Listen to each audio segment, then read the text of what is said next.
Hello दोस्तों, स्वागत है आपका स्टडी स्मार्ट स्टूडियो में। आज हम फिजिक्स के टॉपिक गति से संबंधित महत्वपूर्ण एमसीक्यू को देखेंगे। तो चलते हैं सेशन की ओर।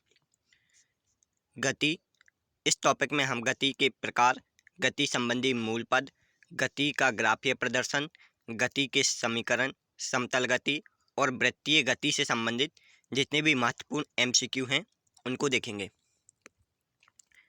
पहला प्रश्न है, यदि किसी वस्तु की स्थिति में समय के साथ कोई परिवर्तन नहीं होता है तो वस्तु किस अवस्था में होगी? तो इसका राइट आंसर है ए, विराम अवस्था। यदि किसी वस्तु की स्थिति में समय के साथ कोई परिवर्तन नहीं होता है तो वस्तु विराम अवस्था में होगी, और यदि होता है परिवर्तन समय के साथ तो वह गति अवस्था में होगी। ये आपको याद रखना है। दूसरा प्रश्न है, जब कोई वस्तु एक सरल रेखा में गतिमान होती है तो उसकी गति क्या कहलाती है? तो उसकी गति सरल रेखीय या स्थानांतरीय गति कहलाती है। जब कोई वस्तु एक सरल रेखा में गतिमान होती है तो उसकी गति सरल रेखीय या स्थानांतरीय गति कहलाती है। तीसरा प्रश्न है, जब कोई वस्तु किसी वृत्ताकार मार्ग पर गति करती है तो उसकी गति क्या कहलाती है?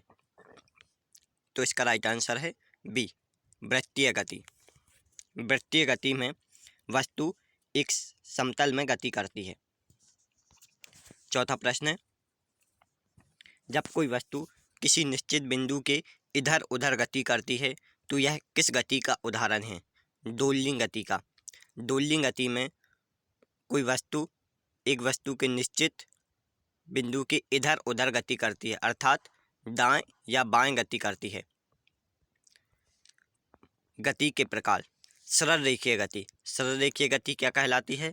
जब कोई कण सरल रेखा में गति करता है तो उसे सरल रेखीय गति कहते हैं। स्थानांतरित गति, जब कोई कण सरल रेखा में इस प्रकार गति करता है कि उसकी स्थिति परिवर्तित होती है तो उसे स्थानांतरीय गति कहते हैं। वृत्तीय गति, जब कोई कण वृत्तीय मार्ग पर गति करता है तो उसे वृत्तीय गति कहा जाता है। घूर्णन गति, वृत्तीय मार्ग पर अक्ष की परिता गति को घूर्णन गति कहते हैं। घूर्णन गति में एक अक्ष के परिता वस्तु गति करती है, जैसे साइकिल का पहिया। साइकिल का पहिया अपने एक्सिस पर घूमता रहता है, इस कारण उसकी गति घूर्णन गति है, जबकि ग्रहों की गति वृत्तीय गति है। दोलिंग गति, बिंदु के इधर उधर गति दोलिंग गति है। पेंडुलम की गति दोलिंग गति का उदाहरण है। काल्पनिक गति, जब दोलन में आयाम का मान कम होता है, जब दोलिंग गति में आयाम का मान कम होता है तो इसे काल्पनिक गति कहते हैं। ये गति के प्रकार हुए।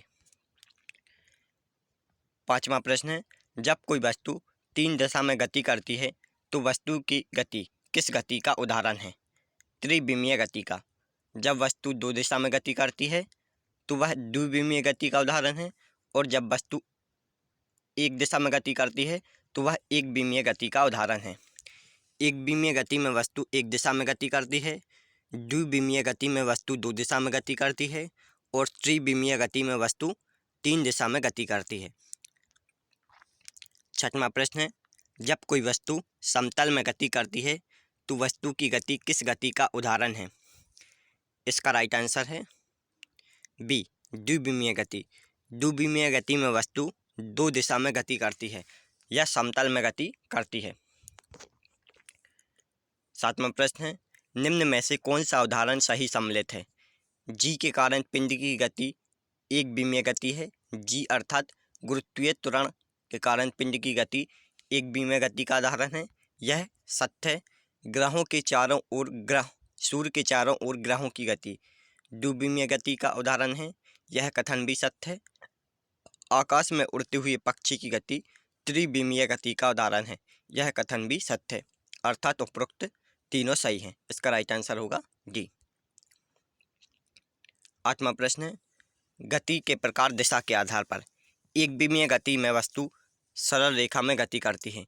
एक विमीय गति में वस्तु सरल रेखा में गति करती है, द्विविमीय गति में वस्तु समतल में गति करती है या दो दिशा में गति करती है, और त्रिविमीय गति में वस्तु अंतरिक्ष में गति करती है या तीन दिशा में गति करती है। 9वां प्रश्न है, यदि किसी वस्तु की स्थिति निर्देशांक बिंदु के सापेक्ष बदल रही है तो वस्तु किस अवस्था में होगी? गति अवस्था में। यदि कोई वस्तु की स्थिति निर्देशांक बिंदु के सापेक्ष बदल रही है तो वस्तु गति अवस्था में होगी। 10वां प्रश्न है, वस्तु द्वारा किसी मार्ग पर चली गई कुल लंबाई को क्या कहते हैं? वस्तु द्वारा किसी मार्ग पर चली गई कुल लंबाई को दूरी कहते हैं। क्या कहते हैं? दूरी। 11वां प्रश्न है, वस्तु द्वारा तय की गई पथ की प्रारंभिक व अंतिम स्थितियों के बीच की दूरी को क्या कहते हैं? पथ की लंबाई। किसी वस्तु द्वारा तय की गई पथ की प्रारंभिक व अंतिम स्थितियों के बीच की दूरी को पथ की लंबाई कहते हैं। 12वां प्रश्न है, स्वचालित वाहनों में लगा एक यंत्र जो उनके द्वारा तय की गई दूरी को प्रदर्शित करता है क्या कहलाता है? तो इसका राइट आंसर है ए, ओडोमीटर।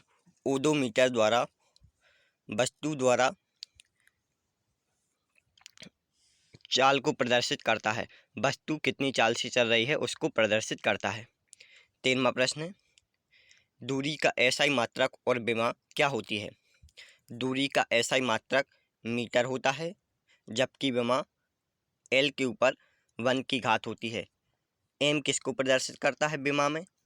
एम द्रव्यमान को प्रदर्शित करता है, एल दूरी को प्रदर्शित करता है, जबकि टी समय को प्रदर्शित करता है। दूरी का एसआई मात्रक मीटर है, अर्थात लंबाई पर 1 की घात होगी, जबकि द्रव्यमान पर 0 और समय पर 0 की घात होगी। अतः इसकी विमा m0, L1 व T0 होगी। ये आपको याद रखना है। 14वां प्रश्न है, निम्न में से किसका मान ऋणात्मक नहीं हो सकता है? तो इसका राइट आंसर है ए, दूरी का मान। दूरी का मान 0 हो सकता है लेकिन ऋणात्मक नहीं हो सकता, जबकि विस्थापन ऋणात्मक, 0 व धनात्मक हो सकता है। वेग भी ऋणात्मक, 0 या धनात्मक हो सकता है, और त्वरण भी ऋणात्मक, धनात्मक और 0 हो सकता है, जबकि दूरी ऋणात्मक नहीं हो सकती। 15वां प्रश्न है, निम्न में से कौन एक सदिश राशि नहीं है? तो इसका राइट आंसर है ए, दूरी एक सदिश राशि नहीं है, जबकि विस्थापन, वेग और त्वरण यह तीनों सदिश राशि हैं। दूरी को व्यक्त करने के लिए केवल परिणाम की आवश्यकता होती है। दूरी को व्यक्त करने के लिए केवल परिणाम की आवश्यकता होती है, जबकि विस्थापन, वेग और त्वरण को व्यक्त करने के लिए परिणाम और दिशा दोनों की आवश्यकता होती है। 16वां प्रश्न है, किसी वस्तु की स्थितियों के बीच की न्यूनतम दूरी को क्या कहते हैं? किसी वस्तु की स्थितियों के बीच की न्यूनतम दूरी को क्या कहते हैं? तो इसका राइट आंसर है ए, विस्थापन। किसी वस्तु की स्थितियों के बीच की न्यूनतम दूरी को विस्थापन कहते हैं। 17वां प्रश्न है, विस्थापन का एसआई मात्रक और विमा क्या होती है? विस्थापन का एसआई मात्रक मीटर और विमा m0, L1 व T0 होती है, अर्थात द्रव्यमान का मान 0 होगा, L पर 1 की घात अर्थात लंबाई का मान 1 होगा, और T पर 0 की घात अर्थात T का मान 0 होगा। 18वां प्रश्न है, कौन से कारक विस्थापन के लिए आवश्यक है? परिणाम और दिशा, यह दोनों कारक विस्थापन के लिए आवश्यक होते हैं। 19वां प्रश्न है, दूरी और विस्थापन के मध्य अनुपात होता है 1 के बराबर या उससे अधिक। दूरी और विस्थापन के मध्य अनुपात 1 के बराबर या उससे अधिक होता है। 20वां प्रश्न है, विस्थापन का मान निम्न में से क्या हो सकता है? तो इसका राइट आंसर होगा डी, विस्थापन का मान धनात्मक, ऋणात्मक या 0 तीनों हो सकता है। इसी प्रकार वेग और त्वरण भी सदिश राशि हैं और इनका मान भी धनात्मक, ऋणात्मक और 0 हो सकता है। 22वां प्रश्न है, किसी वस्तु द्वारा एकांक समय में तय की गई दूरी को क्या कहते हैं? चाल कहते हैं। किसी वस्तु द्वारा एकाक समय में तय की गई दूरी को चाल कहते हैं। 23वां प्रश्न, चाल का एसआई मात्रक और विमा क्या होती है? चाल का एसआई मात्रक मीटर प्रति सेकंड होता है। चाल का एसआई मात्रक क्या होता है? मीटर प्रति सेकंड। मीटर को हम विमा में किससे प्रदर्शित करते हैं? एल से। जबकि समय को, सेकंड को विमा में किससे प्रदर्शित किया जाता है? टी से। अर्थात विमा क्या होगी? एल के ऊपर 1 की घात और टी के ऊपर -1 की घात। क्योंकि टी नीचे है इसलिए विमा क्या होगी? एल के ऊपर 1 की घात और टी के ऊपर -1 की घात। तो इसका राइट आंसर होगा ए, एल के ऊपर 1 की घात और टी के ऊपर -1 की घात, जबकि एम का मान 0 है। 24वां प्रश्न है, जब एक गतिमान मोटरसाइकिल एक सीधे पथ पर समान समय में समान दूरियां तय करती है तो उसकी गति किसका उदाहरण है?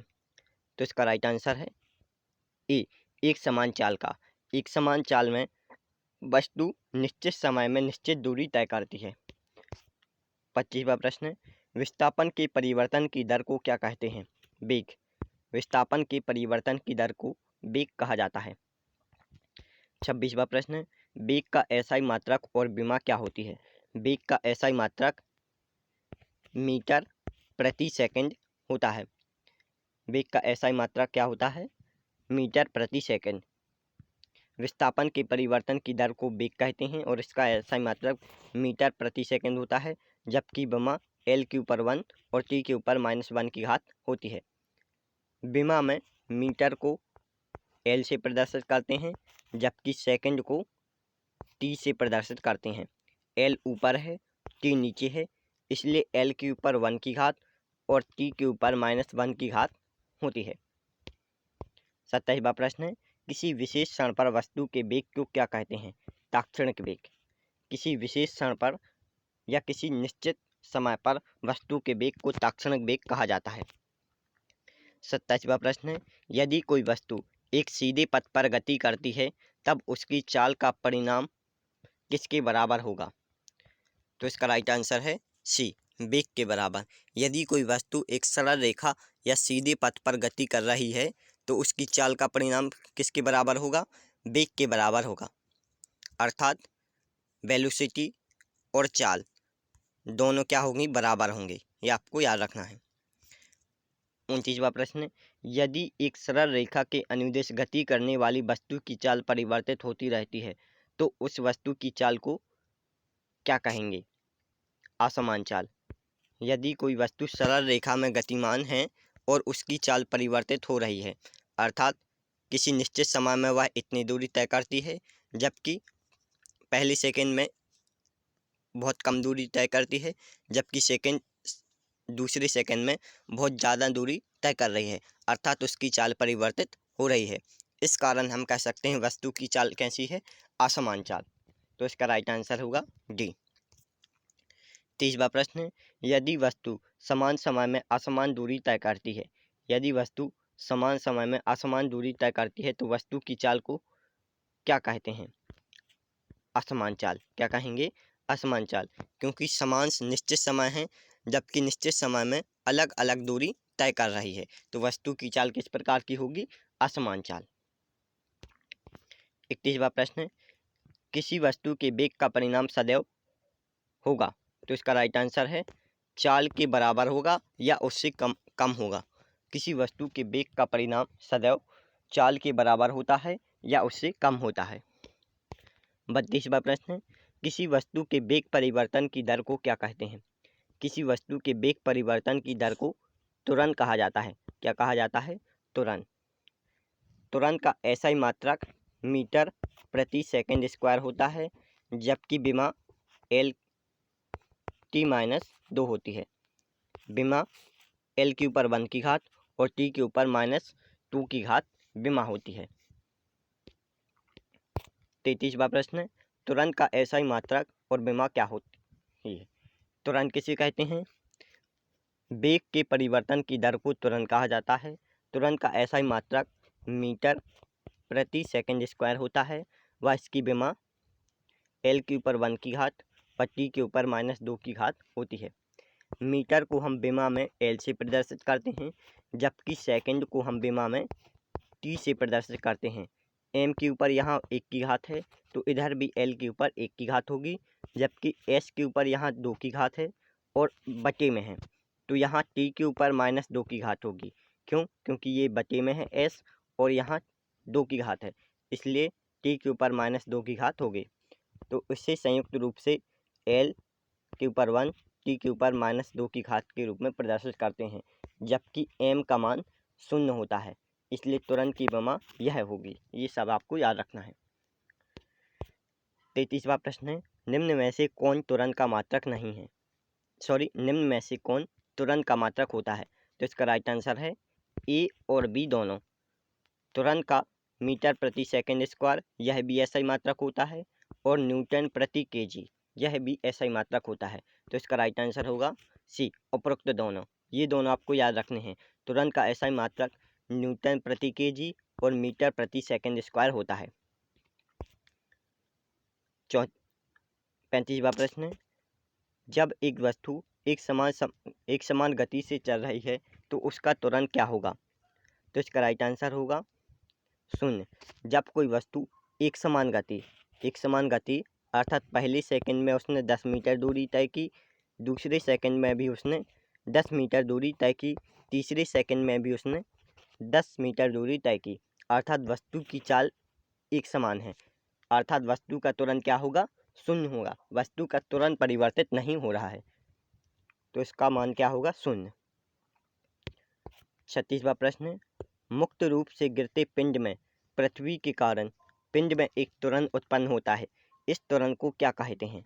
गुरुत्वीय त्वरण। तो इसका राइट आंसर है C, गुरुत्वीय त्वरण के कारण पृथ्वी में एक त्वरण उत्पन्न होता है, और इस त्वरण का मान कितना होता है? 9.8 मीटर प्रति सेकंड स्क्वायर गुरुत्वीय त्वरण का मान होता है। 37वां प्रश्न है, यदि पिंड को ऊर्ध्वाधर नीचे की ओर घुराया जाए तब गुरुत्वीय त्वरण का मान क्या होगा? धनात्मक, ऋणात्मक या शून्य या इनमें से कोई नहीं? तो इसका राइट आंसर होगा E, धनात्मक। वस्तु मान लो धरातल से 10 मीटर ऊपर से छोड़ी जाती है, तब उसका त्वरण 0 होगा। जैसे ही वह नीचे जाती है तब त्वरण का मान बढ़ता जाता है और वस्तु का वेग भी बढ़ता जाता है। यह आपको याद रखना है। 38वां प्रश्न है, गुरुत्वीय त्वरण का मान कितना होता है? 9.8 मीटर प्रति सेकंड स्क्वायर। गुरुत्वीय त्वरण का मान 9.8 मीटर प्रति सेकंड स्क्वायर होता है। गुरुत्वीय त्वरण पृथ्वी के कारण उत्पन्न एक त्वरण है जो प्रत्येक वस्तु को पृथ्वी की ओर आकर्षित करता है। 39वां प्रश्न गुरुत्वीय त्वरण क्या है? एक बार गुरुत्वीय त्वरण को देख लेते हैं। पृथ्वी के कारण पिंड में उत्पन्न त्वरण को गुरुत्वीय त्वरण कहते हैं। मुक्त पतन की स्थितियाँ, जब पृथ्वी की सतह से वस्तु को ऊपर फेंका जाए या ऊपर से वस्तु को पृथ्वी की सतह पर फेंका जाए तो उसमें त्वरण का मान घटता व बढ़ता है। पिंड को ऊपर से नीचे फेंकने पर, अर्थात पिंड को ऊपर से नीचे फेंका जा रहा है, अर्थात धरातल की साइड फेंका जा रहा है, तब त्वरण का मान धनात्मक होगा और प्रारंभिक वेग 0 होगा। जब कोई वस्तु 10 मीटर ऊंचाई से नीचे फेंकी जाती है, 10 मीटर ऊंचाई से नीचे फेंकी जाती है, तब प्रारंभिक वेग 0 होगा, लेकिन त्वरण धीरे धीरे बढ़ता जाएगा। और जब पिंड को नीचे से ऊपर फेंका जाता है तब त्वरण का मान ऋणात्मक होता है और अंतिम वेग 0 होता है। 39वां प्रश्न है, यदि वस्तु का वेग समय के साथ घट रहा है तब ऋणात्मक त्वरण उत्पन्न होता है। ऋणात्मक त्वरण को क्या कहा जाता है? ऋणात्मक त्वरण को मंदन कहा जाता है। क्या कहा जाता है? मंदन। जबकि धनात्मक त्वरण को एक्सेलरेशन कहा जाता है। ऋणात्मक त्वरण को रिटार्डेशन, जबकि धनात्मक त्वरण को एक्सेलरेशन कहा जाता है। 40वां प्रश्न है, ऊंचाई से गिरती हुई वस्तु और नत समतल पर लुढ़कती हुई वस्तु में किस प्रकार का त्वरण उत्पन्न होता है? तो इसका राइट आंसर है ए, एक समान त्वरण। ऊंचाई से गिरती हुई वस्तु और नत समतल अर्थात नत समतल पर लुढ़कती हुई वस्तु में एक समान त्वरण उत्पन्न होता है। 41वां प्रश्न है, स्प्रिंग में उत्पन्न त्वरण किस प्रकार की त्वरण का उदाहरण है? तो इसका राइट आंसर है बी, असमान त्वरण। स्प्रिंग में उत्पन्न त्वरण असमान त्वरण का उदाहरण है। 42वां प्रश्न है, किसी वस्तु को एक समान गति में होने के लिए निम्न में से किस अवयव की आवश्यकता होती है? तो इसका राइट आंसर है ए और बी दोनों, अर्थात इसका राइट आंसर है सी, बल और त्वरण। किसी वस्तु को एक समान होने के लिए किस अवयव की आवश्यकता नहीं होती है?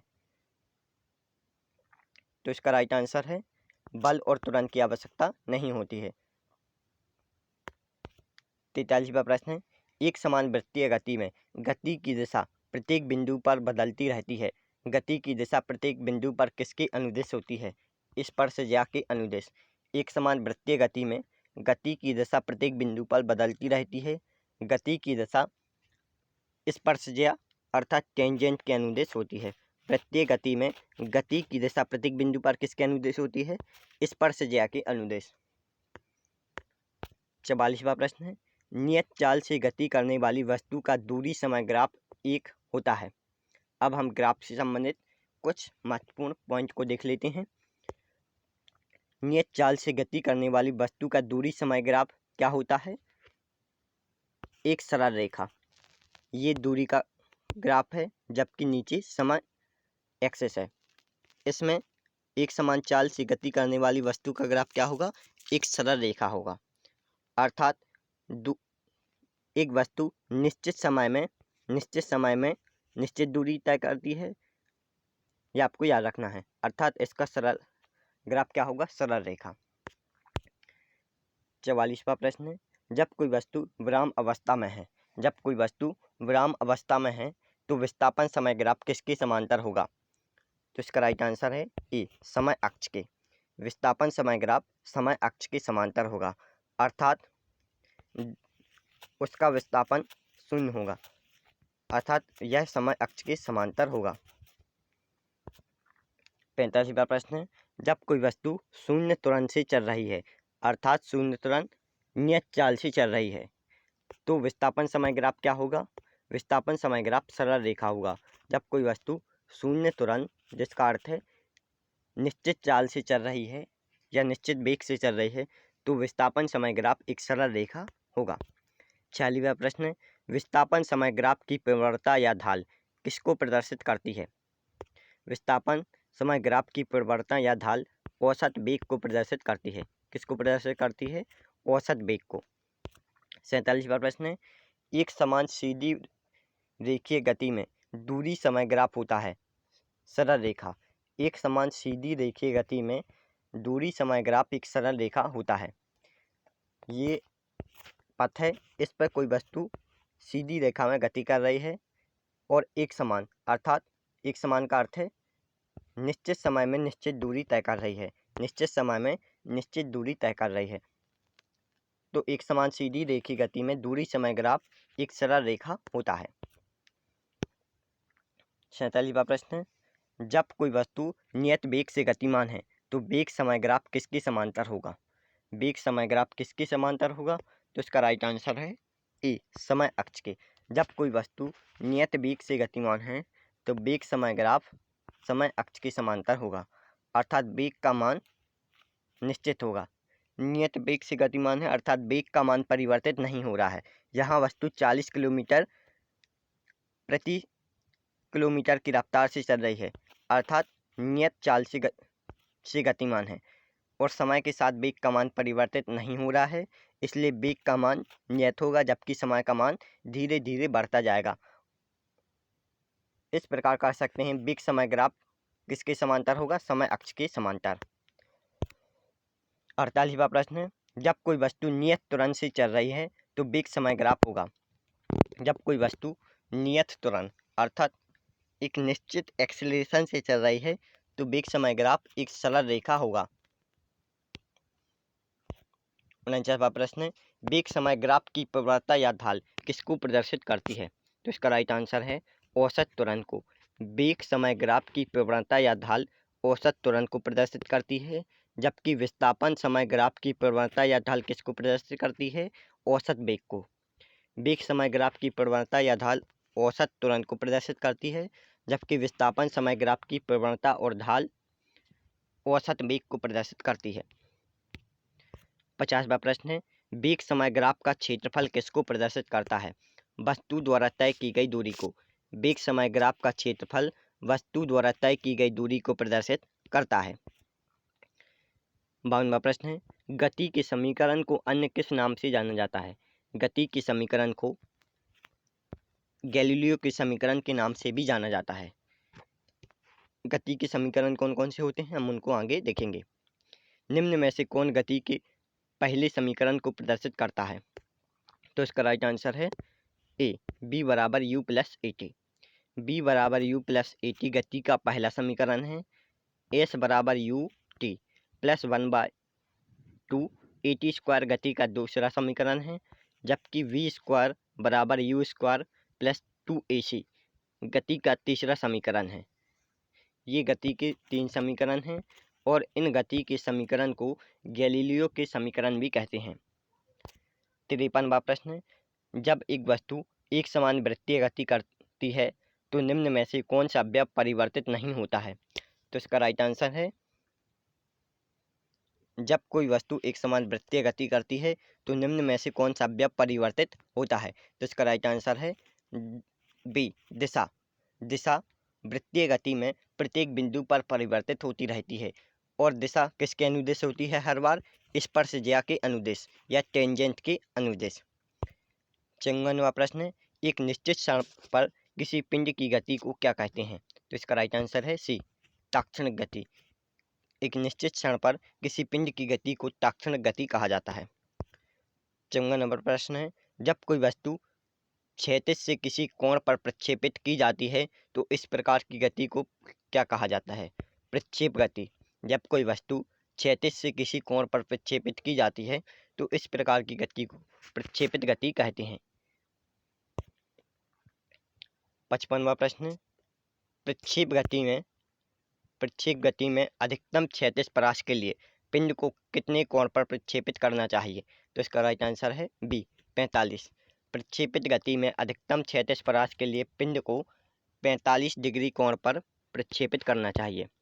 46वां प्रश्न है, लंबी कूद के खेल में एक खिलाड़ी क्षैतिज से कितने कोण पर कूदता है जिससे कि वह अधिकतम दूरी प्राप्त कर सके? तो इसका राइट आंसर है बी, 45। अर्थात क्षैतिज परास का मान अधिकतम प्राप्त करने के लिए पिंड को 45 डिग्री पर प्रक्षेपित करना चाहिए। 57वां प्रश्न है, यदि कोई वस्तु वृत्तीय पथ पर एक समान चाल से चलती है तो उसकी गति क्या कहलाती है? तो इसका राइट आंसर है ए, वृत्तीय गति। यदि कोई वस्तु वृत्तीय पथ पर एक समान चाल से चलती है तो उसकी गति वृत्तीय गति कहलाती है। 58वां प्रश्न है, वृत्तीय गति में कण एक चक्कर पूरा करने में जितना समय लेता है उसे क्या कहते हैं? तो इसका राइट आंसर है ए, आवर्तकाल। वृत्तीय गति में कण एक चक्कर पूरा करने में जितना समय लेता है उसे आवर्तकाल कहते हैं। आवर्तकाल को टी से प्रदर्शित करते हैं और वृत्तीय गति में कण 1 सेकंड में जितने चक्कर पूरा करता है उसे आवृत्ति कहते हैं। आवृत्ति को वी से प्रदर्शित करते हैं। 59वां प्रश्न है, वृत्तीय गति में कोई कण 1 सेकंड में जितने चक्कर लगाता है उसे क्या कहते हैं? आवृत्ति। वृत्तीय गति में कोई कण 1 सेकंड में जितने चक्कर लगाता है उसे आवृत्ति कहते हैं। आवृत्ति को वी से प्रदर्शित करते हैं, जबकि इसका एसआई मात्रक हर्ट्ज होता है। एसआई मात्रक क्या होता है? हर्ट्ज। 7वां प्रश्न है, एक समान वृत्तीय गति में त्वरण उत्पन्न होता है, उस त्वरण को क्या कहते हैं? सी, अभिकेंद्रीय त्वरण। एक समान वृत्तीय गति में त्वरण उत्पन्न होता है, उस त्वरण को अभिकेंद्रीय त्वरण कहते हैं और इस अभिकेंद्रीय त्वरण की दिशा कहाँ होती है? केंद्र के अनुदिश। अभिकेंद्रीय त्वरण की दिशा केंद्र के अनुदिश होती है। 61वां प्रश्न है, वृत्तीय गति में अभिकेंद्रीय त्वरण की दिशा किसके अनुदिश होती है? तो इसका राइट आंसर है बी, केंद्र के अनुदिश। वृत्तीय गति में अभिकेंद्रीय त्वरण की दिशा केंद्र के अनुदिश होती है। कोई वस्तु वृत्तीय गति कर रही है तब अभिकेंद्रित करंट की दिशा केंद्र के अनुदिश होगी। 62वां प्रश्न है, एक बस समतल मैदानों से हिल स्टेशन पर जाने के लिए घुमावदार सड़कों से गुजरती है, तब व्यक्ति को उल्टी होने का एहसास होता है। इसका कारण क्या है? तो इसका कारण है रेखीय और अभिकेंद्रित त्वरण का मान नियत नहीं होता है। रेखीय और अभिकेंद्रित त्वरण का मान नियत नहीं होता है। जब कोई वस्तु वृत्तीय पथ पर गति करती है तब उस पर दो त्वरण लगते हैं, एक तो स्पर्शजा के अनुदिश त्वरण और जबकि दूसरा त्वरण केंद्र के अनुदिश त्वरण। इन दोनों का मान नियत नहीं होता है, इस कारण से व्यक्ति को उल्टी होने का एहसास होता है। Thanks for watching. यदि आपको हमारी वीडियो पसंद आई हो तो आप हमारी वीडियो को लाइक और चैनल को सब्सक्राइब जरूर करें, जिससे हमें मोटिवेशन मिलता है।